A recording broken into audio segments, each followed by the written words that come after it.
Yep, I bought a Yuneec 520. Of course, I bought it right before Yuneec came out with their newest replacement for it.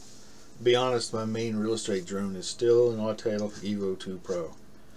I was looking for a backup drone for it since my Phantom is getting a little long in the tooth, and I was looking for something with a little more flexibility for construction monitoring and inspection stuff. They had several dangerous instances driven by DJI's FlySafe system, even though I think they make the best equipment. Anyway, most people ignore Yuneec, and for good reason. They put out a great product and don't always support them.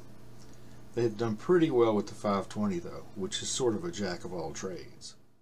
This is from the E90 camera. It's not bad. It has a 20 megapixel camera. It's usable for my needs. It does have a large aperture, and but it's missing some basic stuff like brackets, which their lower level H offerings actually have. I can work around that though. I have some problems with jello at first, but after balancing the camera with pickleball racket tape, I don't have that problem anymore. Their control software is very good for mapping and actually offers linear and building inspection options with height corrections, though I can't figure out how to use it and maintain visual line of sight. Yes, I know it has rolling shutter, but most software allows for that now, and it really is a small effect at high shutter speeds and lower craft speeds. This is the E50 camera. You have to be more careful with the movements since it's zoomed, but it does allow you to see details without getting too close.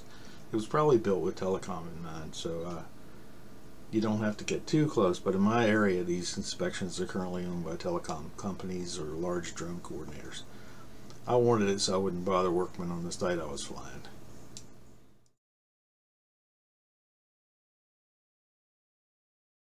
Finally, I have the low-end 160 by 80 lepton FLIR thermal camera, the CGO-ET camera. It's a little quirky to use, but you can get good results from it. What I'm showing now are air conditioning systems being installed on a new building.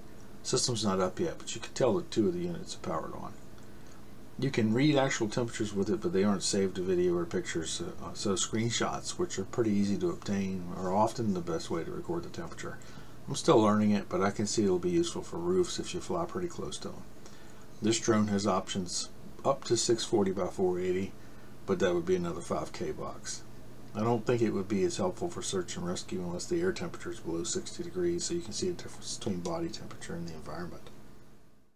The colors do give you a good idea of the temperature distribution. There's a little bit of lag between the 1080p and the thermal. You can also see a parallax issue between the two cameras, and especially at low levels, because that's where you have to fly to get the most out of this camera. You can switch to a 1080p video feed at any time to verify what you're looking at. From this one you can see that the blue, or the cold spots, are actually the result of the shadow from the front wall of the building. You can also see that the reflectance is different because of the dirt and clay that was tracked up on the roof by the people working on it. That low light camera can often help you cut out things that are not really problems that you think you see with the thermal.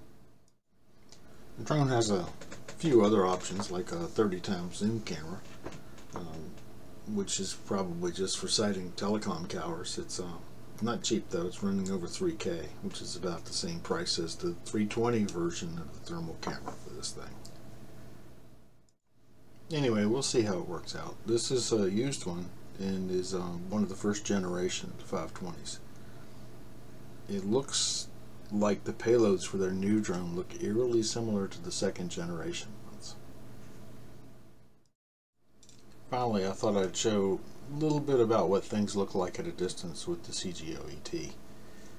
You can't see a whole lot of detail in temperature, but you can, with the 1080p background, see quite a bit, and at least get a good idea of what's hot and cold.